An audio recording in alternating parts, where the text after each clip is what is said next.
Hola, ¿qué tal? Seguimos nuestra trayectoria sobre el director Paul Verhoeven y en este caso nos centraremos en su etapa americana o su etapa hollywoodiense, donde nos podemos encontrar con sus películas más famosas. 1985, Flesh and Blood, Carne y Sangre, que en España se llamó Los Señores del Acero. La primera película de Verhoeven rodada en inglés y también la última que rodó con Rutger Hauer, que al parecer se enfadaron. Rodada en el castillo de Belmonte y en las ciudades de Cáceres y Ávila, Los Señores del Acero es una aventura medieval completamente desidealizada. Una trama cruda con saqueos, traiciones, abusos y delirios en los que solo prima una cosa: sobrevivir. Que esto es la Edad Media, amigo, a la mínima te plantas en el otro barrio. 1985, Robocop, clásico de la ciencia ficción y acción de los 80. Fundamentalmente, Robocop es una historia sobre la deshumanización y la pérdida de identidad propia, y el consecuente viaje hacia recobrarla. En el fondo, para muchos, esta película ridiculiza la figura del policía perfecto que no piensa, actúa, y que es un juguete en manos de los más corruptos y ambiciosos gobernantes para realizar sus más tóxicos planes. El resultado, un éxito rotundo convertido en clásico moderno y que además traería un montón de secuelas. Go Robo. 1990, Total Recall, Desafío Total. No sé cuántas veces me habré visto esta película, pero yo diría que ya paso de los 2 dígitos. Basada en la novela de Philip K. Dick, el escritor que inspiró otras obras de ciencia ficción como Blade Runner y The Man in the High Castle, Desafío Total es una aventura espacial totalmente desenfrenada y divertida que ya tuvo su remake en el 2012, con un high concept nunca antes visto muy similar al de origen. 1992, Instinto Básico, Basic Instinct, thriller psicológico sobre la manipulación, sobre la influencia que se puede ejercer en las personas, crónicas de muertes anunciadas, una espectacular Sharon Stone, muchísimos giros de guión, vamos, un peliculón en toda regla. 1995, Showgirls, uno de los mayores fracasos de taquilla de la historia del cine, que con el tiempo se ha ido convirtiendo en una película de culto. Ganó el premio Razzie a peor película y el propio Verhoeven fue a recogerlo en persona. 1997, Starship Troopers, probablemente la película que más ha trascendido en la carrera de Paul Verhoeven por su singularidad. Una aparente historia sobre la amistad de unos teenagers americanos en guerra contra unos bichos gigantes espaciales, pero que en realidad esta historia esconde una gran crítica militar. Y por último, para finalizar esta etapa, su etapa americana, año 2000, The Hollow Man, El hombre sin sombra, el acercamiento de Paul Verhoeven al slasher. Una película con un gran reparto y unos efectos especiales muy novedosos para su época. Pues bien, de la película de la que vamos a hablar... No voy a hablar de Starship Troopers. ¿Por qué? Porque esta película, aunque tiene mucha miga y mucha enjundia, pues yo considero que está todo dicho. No voy a aportar nada nuevo a esta película que no se haya dicho ya. Y la verdad es que en el propio YouTube tenéis vídeos muy interesantes sobre ella. Ahí tenéis el de Wisecrack, que está muy bien. O también está el de Channel Awesome, que también está genial. Y en alguno en español, pues yo creo que la más indicada es la de Smoker Wolf, que la desgrana genial. Aunque lo cierto es que sí la voy a utilizar mucho para compararla con la película que voy a analizar. Pero en su lugar hablaremos de Showgirls, la película más menospreciada de Paul Verhoeven y que según muchos, de haber sido estrenada después de Starship Troopers, no hubiese tenido la mala acogida que realmente tuvo. Una película que podríamos encontrar entre las peores de la historia del cine y que con el paso del tiempo se ha ido convirtiendo en obra de culto. A ver en qué quedamos.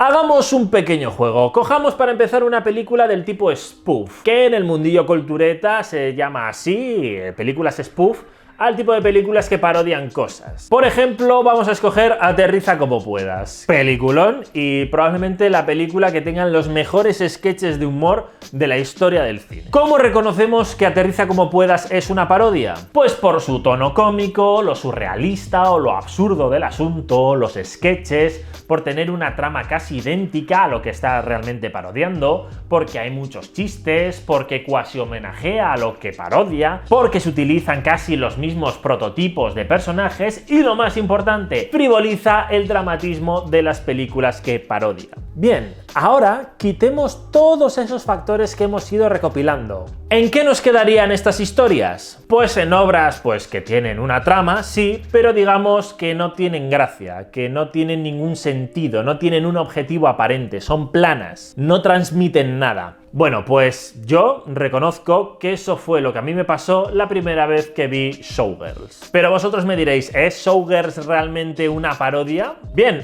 para mucha gente sí lo es. Una parodia muy sutil que solo los más privilegiados son capaces de entender. Pero claro, las parodias tienen un problema, y es que para reconocerlas hay que tener constancia de la obra previa que se está parodiando. Aterriza como puedas, parodia las películas catastrofistas, y todos hemos visto alguna de estas películas. El jovencito Frankenstein parodia la historia del Dr. Frankenstein, que más o menos todos la conocemos. La vida de Brian parodia los últimos años de la vida de Jesucristo. Y El Quijote, la romantización de los cuentos medievales de caballeros y princesas. Todo esto es reconocible. ¿Qué parodia Showgirls? Pues no es tan sencillo de contestar.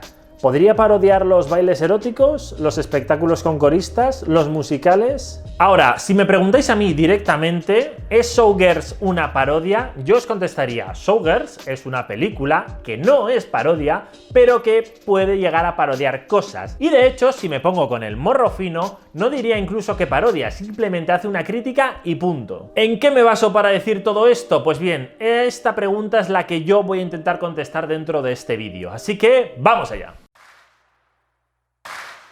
Showgirls trata sobre Nomi, una chica rebelde y trotamundos que decide ir a Las Vegas a triunfar. Y aquí nos encontramos con una de las primeras claves de la película. El hecho de que esta película transcurra en Las Vegas juega un factor muy importante. De hecho, es clave para entender la intencionalidad de esta película.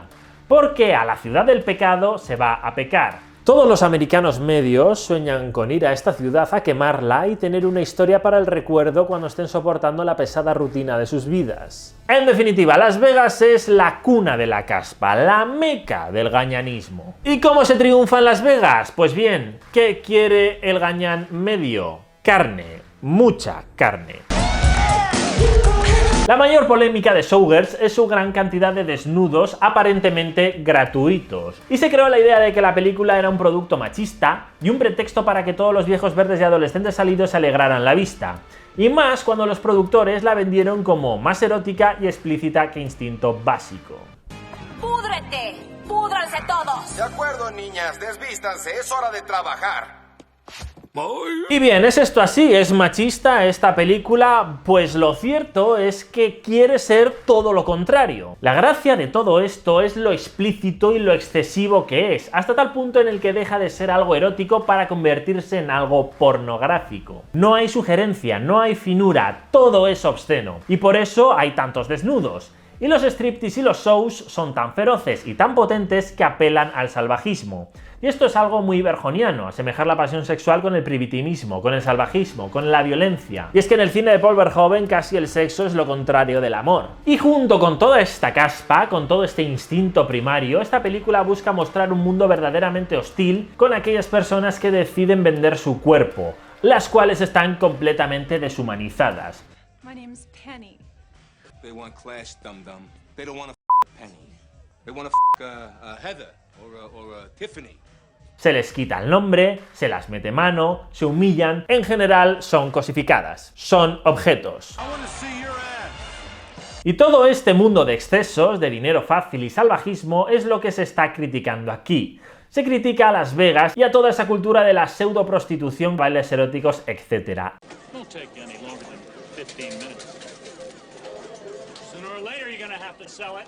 Es decir, a todo el mundo crápula en general.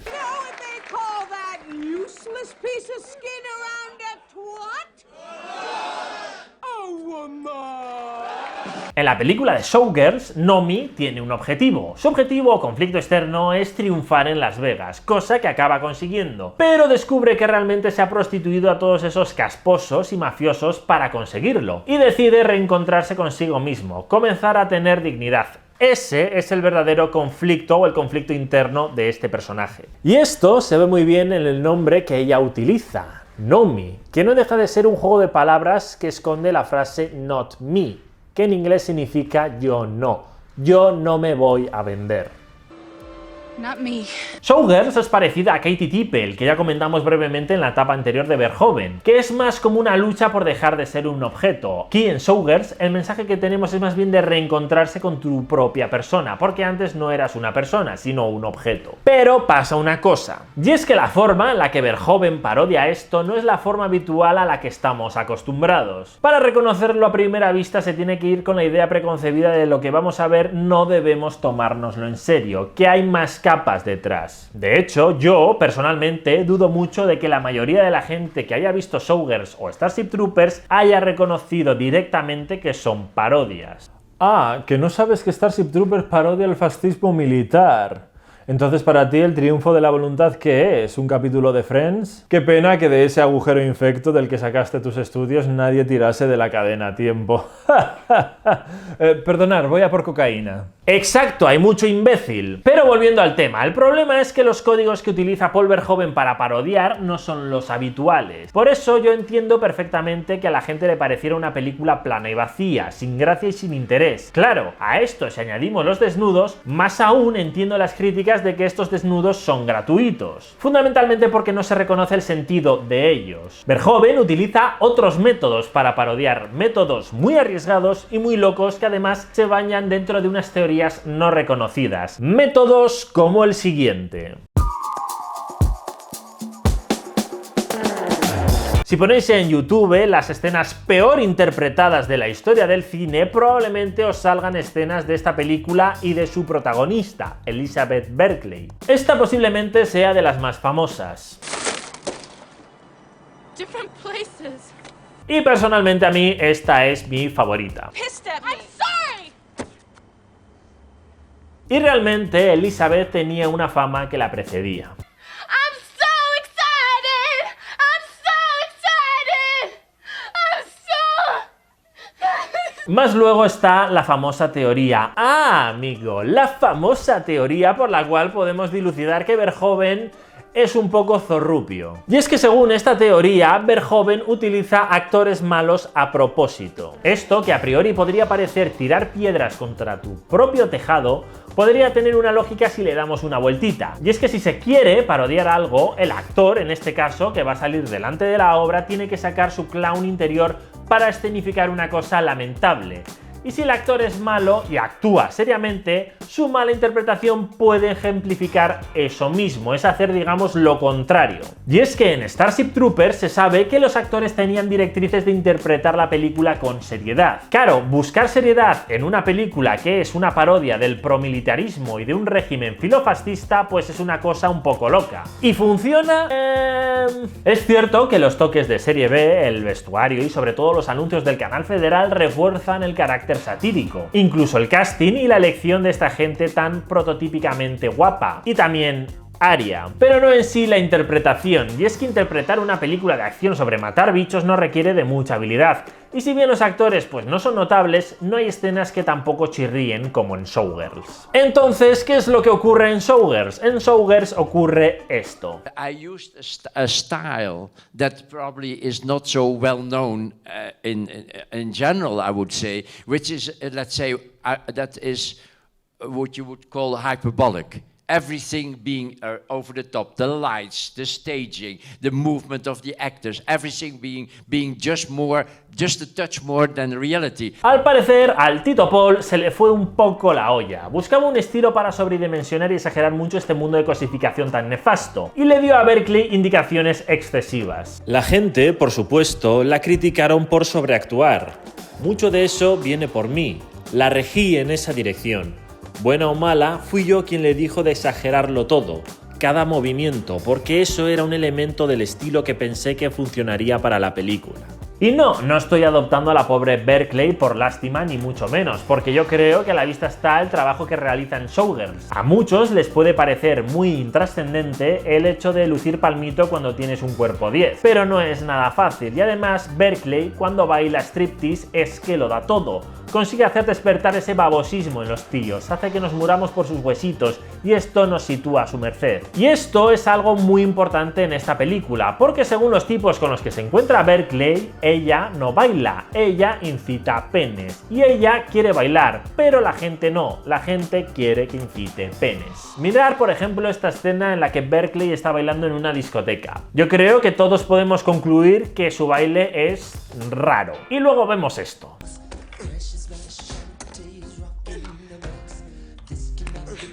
Vamos, yo creo que por lo menos el baile de coditos y rodillitas lo domina. Pero bueno, se ve que bailar, el hecho de bailar, algo sabe. Si no baila bien es porque una fuerza superior se lo ha pedido, el director. Y yo creo que patina un poco con la dirección de Berkeley. Y para ser sinceros, con la dirección en general.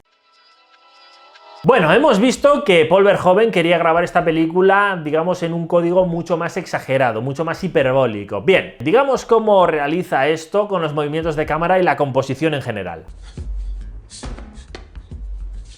Wait a minute, slow down. Like this? Vamos a ver otro fragmento. What is that smell? It's that damn monkey act. If eat some garlic. Stinks in here. Do you want me to go on stage without a G? Look, I am fixing it right now, Annie. Give me one damn minute. Jesus. Who wants to see her snatch anyway? A ver, otro. That's about it. Thank you and good night, ladies and gentlemen. Elvis has left the building.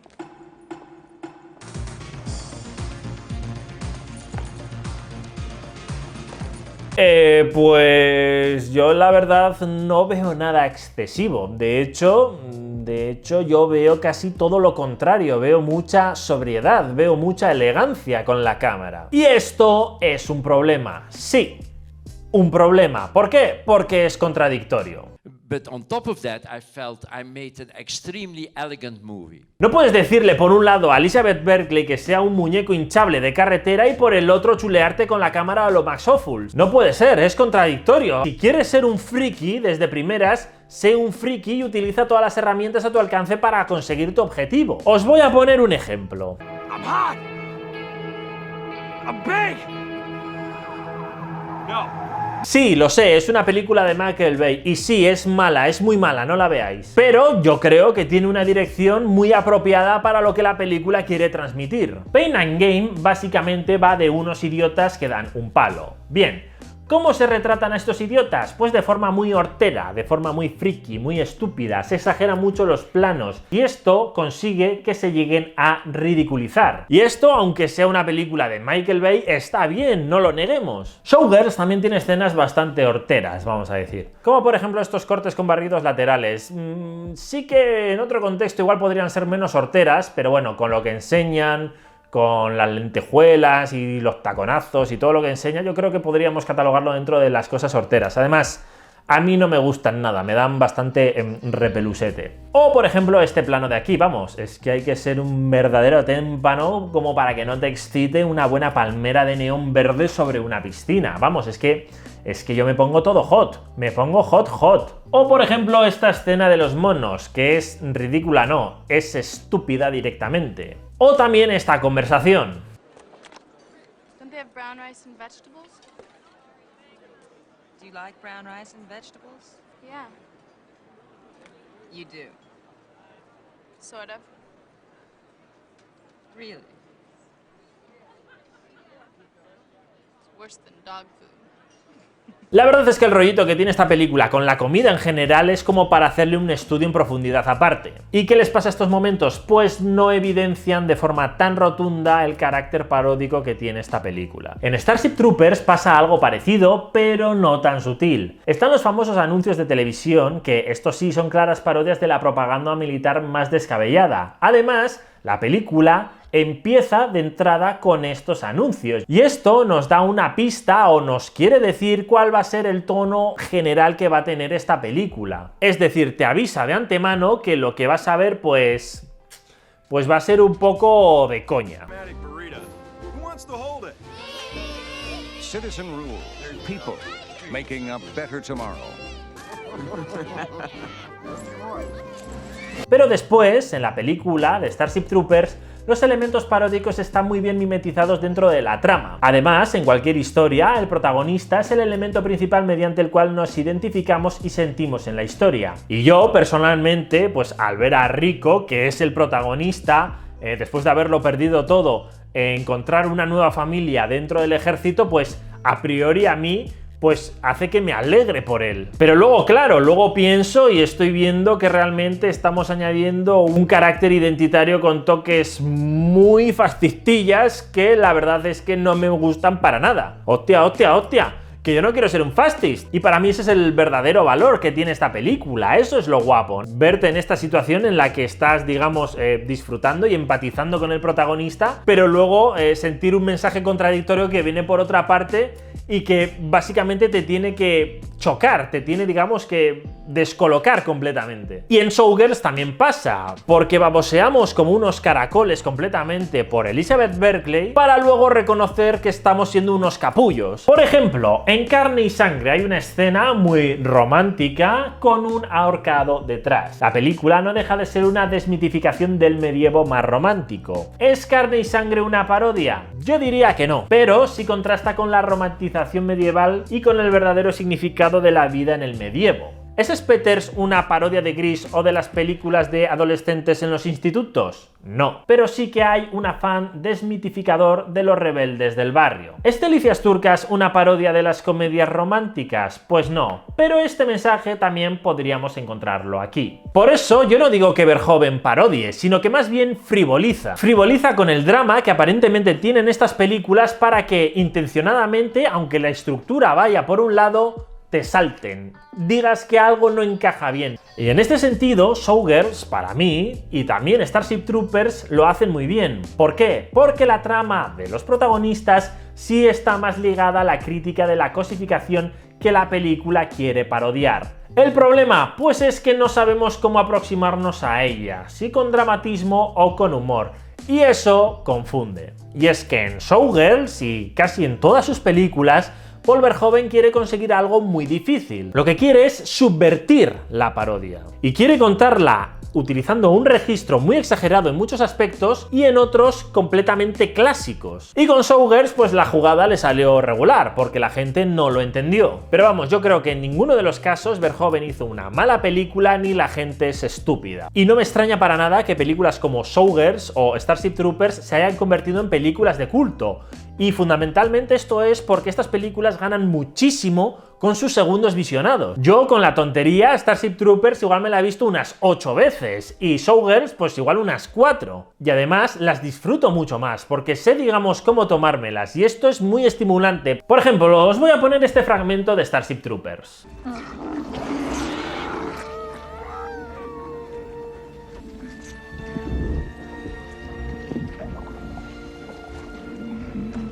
It's afraid. It's afraid!